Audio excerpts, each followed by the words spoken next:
বাংলাদেশের সামরিক বাহিনীতে বড় সুখবর আসতে যাচ্ছে, আর তা হচ্ছে আমেরিকার ব্ল্যাক হক হেলিকপ্টার আমাদের সামরিক বহরে যুক্ত হতে যাচ্ছে যে কোনো সময়। এটা আমরা আশা করেছিলাম অনেক আগে থেকেই, যে আমাদের কাছে এমন একটি অ্যাটাক হেলিকপ্টার থাকবে যেটা দুর্যোগপূর্ণ আবহাওয়াতেও কাজ করবে, একই সাথে সামরিক ক্ষেত্রেও এটি ব্যবহার করা হবে। যেহেতু মার্কিন প্রযুক্তি দুনিয়াব্যাপী সমৃদ্ধ, সে কারণে ব্ল্যাক হক হেলিকপ্টার এটি আমাদের জন্য খুব গুরুত্বপূর্ণ হবে। মার্কিন প্রযুক্তি এটা নিয়ে অনেকের আশঙ্কা থাকতে পারে, আমরাও এটা নিয়ে বেশ আশঙ্কায় থাকি সব সময়, যে আমেরিকা থেকে যুদ্ধ বিমান কিংবা অ্যাটাক হেলিকপ্টার কিংবা আমেরিকান যে মিসাইলগুলো কিংবা আমেরিকা এয়ার ডিফেন্স সিস্টেম, এগুলি সব সময় মার্কিন নিয়ন্ত্রণেই থাকে।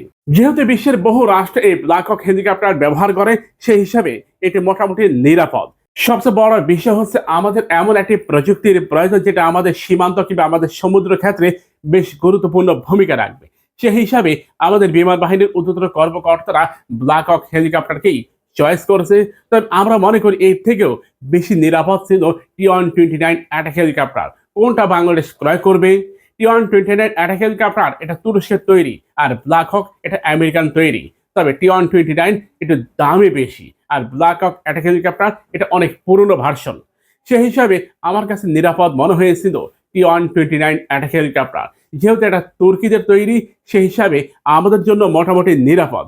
অ্যাটাক হেলিকপ্টার কিংবা সাধারণ মানের যে হেলিকপ্টারগুলো, এগুলো সাধারণত সীমান্তে নজরদারি কিংবা সীমান্ত কেন্দ্রিক যুদ্ধের জন্য ব্যবহৃত হয়। সেই হিসাবে প্রতিটা রাষ্ট্রের হেলিকপ্টারই মোটামুটি নিরাপদই থাকে। প্রিয় ভাইরা, আমরা মনে করি দামের ক্ষেত্রে যদি সমন্বয় করা যায়, সেই হিসাবে T-129 অ্যাটাক হেলিকপ্টার আমাদের জন্য বেশ গুরুত্বপূর্ণ হবে এবং নিরাপদ হবে। যেহেতু মার্কিন প্রযুক্তি, সে হিসাবে প্রযুক্তি কোনো অংশেই কম নয়। সামরিক শক্তিতে বাংলাদেশ এগিয়ে যাচ্ছে, আর এগিয়ে যাওয়ার পথকে সুগম করার জন্য ডক্টর মোহাম্মদ ইউনূস বেশ ভূমিকা নিয়েছে। আর এই ভূমিকাকে আমরা বেশ শ্রদ্ধা করি, সম্মান করি, এবং আমরা মনে করি পরবর্তী গভর্নমেন্ট হিসাবে যারা আসবে তারা অবশ্যই ডক্টর মোহাম্মদ ইউনূসের যে উদ্যোগগুলো সামরিক ক্ষেত্রে, এগুলোকে তারা এগিয়ে নিয়ে যাবেন। অনেকে আশঙ্কা করেন ডক্টর মোহাম্মদ ইউনূস চায়নার সাথে, জাপানের সাথে কিংবা তুরস্কের সাথে, একই সাথে পাকিস্তানের সাথে যে চুক্তিগুলো করেছে, সামরিক চুক্তি কিংবা প্রযুক্তিগত চুক্তি, সেগুলো হয়তো বাতিল করে দিতে পারে। হ্যাঁ, এটা হতেই পারে। তবে যদি সঠিক ব্যক্তিরা দায়িত্ব গ্রহণ করে, ক্ষমতায় আসে, তাহলে হয়তো তার এই চুক্তিগুলোকে আরো এগিয়ে নিয়ে যাবে। আমাদের সবচেয়ে বড় শত্রু রাষ্ট্র ভারত।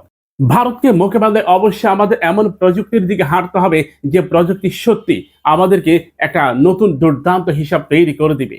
বিশেষ করে সীমান্ত হত্যা কিংবা যুদ্ধ কেন্দ্রিক অবস্থায় উদ্ধার অভিযান, সামরিক ক্ষেত্রে, অর্থাৎ এক ডিলে দুই পাখি, ব্ল্যাক হক হেলিকপ্টার। আপনার কাছে কোনটা বেশি নিরাপদ মনে হয়, ব্ল্যাক হক হেলিকপ্টার নাকি T-129 অ্যাটাক হেলিকপ্টার? তবে দুটাই সামরিক ক্ষেত্রে খুব গুরুত্বপূর্ণ এবং দুটাই ট্রাম্প কার্ড। কোনটা থেকে কোনটা বাংলাদেশ বাছাই করবে, চয়েস করবে? তবে সবচেয়ে নিরাপদ T-129 অ্যাটাক হেলিকপ্টার।